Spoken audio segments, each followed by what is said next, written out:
Coming up on 21st Century.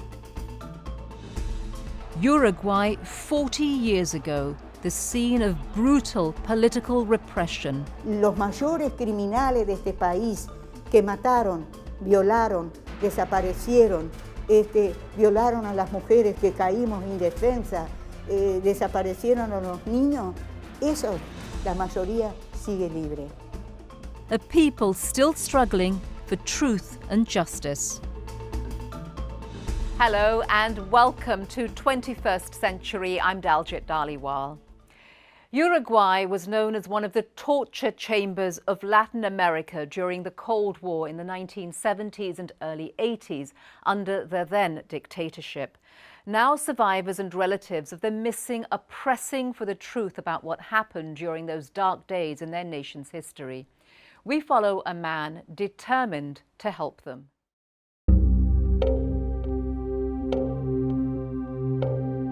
These are the faces of the victims of the Uruguayan dictatorship. Hundreds disappeared, and more than 10,000 women and men were detained and tortured during a period referred to as state terrorism by Uruguayans.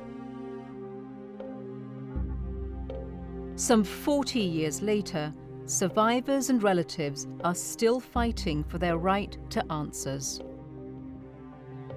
They have a right to truth, justice, reparations.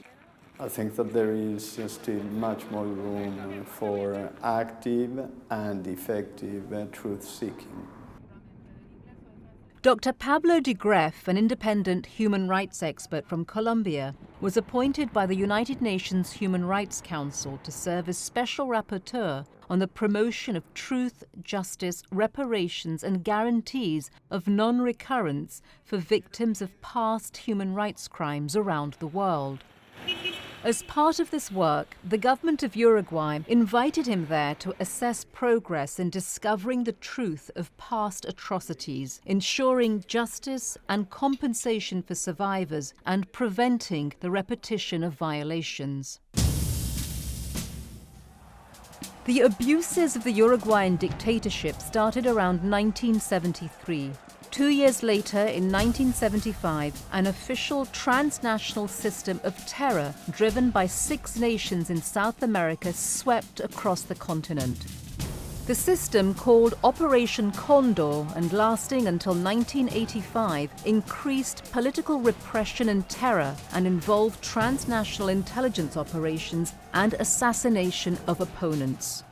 A very formal, very active agreement that affected the human rights situations in all the countries in the region. Tens of thousands of people went missing throughout the region during these years of terror. This had a profound impact on Uruguay, the second smallest country in South America. The military dictatorship crushed any opposition, and anyone suspected of dissent was rounded up, often tortured, murdered, and frequently disappeared without trace. Most strikingly, Uruguay had the highest number of detainees per capita in the region. It should be possible to find much more about the whereabouts, the circumstances under which people were captured and eventually killed. People like Chela Fontoura, who was captured but survived the nightmare. Ahí estoy en la cárcel de Cabildo, estoy un año, me escapo junto a otras tantas compañeras, éramos 38, y al poco tiempo me detienen. Me presentaban en todos lados como la mujer peligrosa. Now 67 years old, in those days, Chela was an activist who fought for the rights of exploited workers in the sugar industry.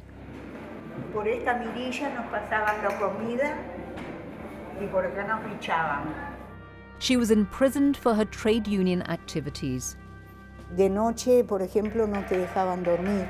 Empezaban a golpear en la reja, ¿no? En primera instancia, cuando yo caigo, estoy embarazada casi de 3 meses, mi compañero ya lo habían detenido. Y cuando me detienen, me empiezan a dar patadas, me empezaron a dar patadas en el vientre, me empezaron a dar patadas en la cabeza. The beatings were so severe that Chela suffered a miscarriage, but she was determined to somehow survive. Yo a veces pienso que si estoy viva, más allá del esfuerzo que uno hace para, quiero o no, para vivir, y porque tengo una hija, como les dije a ustedes, por mis compañeros, y por mis compañeros desaparecidos, y por mis padres. The authorities used Chela's daughter to taunt her as part of their method of torture. El director de la cárcel una vez me llamó y me empezó a decir que mi hija era más tupamara que yo, mi hija era chiquita, y que estaban esperando para meterla para la cárcel.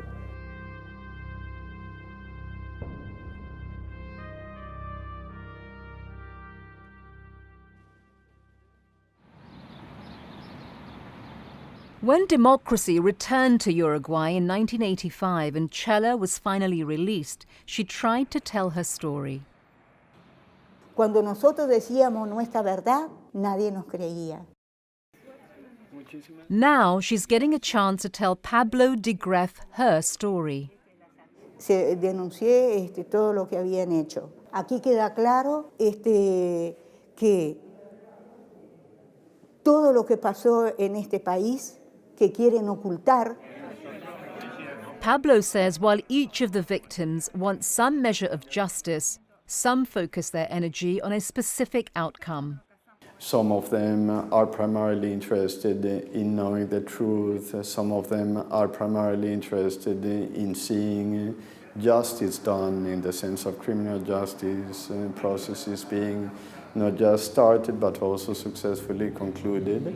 Some of them are indeed interested in different forms of reparations, and a good number of them are interested in all of them. As the United Nations Special Rapporteur on Truth and Justice, Pablo's mission is clear: to help get to the bottom of what happened to the victims, and now that the dictatorship is over, provide guidance to the authorities on how to comply with international human rights norms. In Uruguay's capital, Montevideo, he meets several high-level government officials, including the president. He also met with Defense Minister Eleuterio Huidobro. A former prisoner himself, Huidobro says he's committed to finding solutions. Toda la que ellos necesiten. Nosotros estamos colaborando activamente en todos los pedidos que nos hace la justicia o los organismos de derechos humanos para tratar de averiguar el destino de los desaparecidos. In 1986, the Ley de Caducidad was passed to protect military and police officers from complaints being filed against them for the crimes that they had committed during the dictatorship. Despite some opposition, in 2011, a new law finally modified the scope of the Ley de Caducidad with a view to end impunity and allow perpetrators of gross human rights violations to be held accountable. Pablo recognizes that although slow, progress has been made in Uruguay in regard to victims of disappearances. One such is Soledad Duchetti Garcia, whose parents were disappeared in 1977 when she was just a baby. Although Uruguayan, the family was living in Argentina when the authorities arrested Soledad's parents. They were accused of being members of a radical left-wing movement. Soledad never saw them again and was brought up by her grandparents. Mi abuelo ya murió hace 2 años y murió sin tener la verdad. But for years, Soledad has fought to find out what happened to them. Since she was 14 years old, she and her grandmother would demonstrate at Plaza Libertad in Montevideo with other concerned relatives of the missing. Y bueno, hay algunas referencias, algunos testimonios que hablan sobre los llamados vuelos que transportaban a las personas, a los prisioneros en aviones y los dejaban caer en el río de la Plata, digamos. Although her parents' fate remains unknown, Soledad received reparation from both the Uruguayan and Argentinian governments in recognition of her loss. What's more, arrests have been made of former presidents of Uruguay and military and security officers charged with human rights abuses. Some are currently serving jail time. While recognizing that this is a step in the right direction, Pablo feels that more attention needs to be paid to the victims of detention and torture like Chela. Society as a whole also has a right to trying to guarantee that the violations will not be repeated. And Chela agrees. Los mayores criminales de este país que mataron, violaron, desaparecieron, violaron a las mujeres que caímos indefensas, desaparecieron a los niños, esos, la mayoría sigue libre. Following his visits, the Special Rapporteur reports to the United Nations Human Rights Council in Geneva and the General Assembly in New York. He shares recommendations on how to better deliver justice and reparation to the victims and how to ensure that such acts are not repeated in the future. One of the most poignant moments of Pablo's visit was a stop at Battalion 14, a military garrison where political opponents were detained and sometimes killed and disappeared. Remains of 2 victims who were disappeared were uncovered in 2011.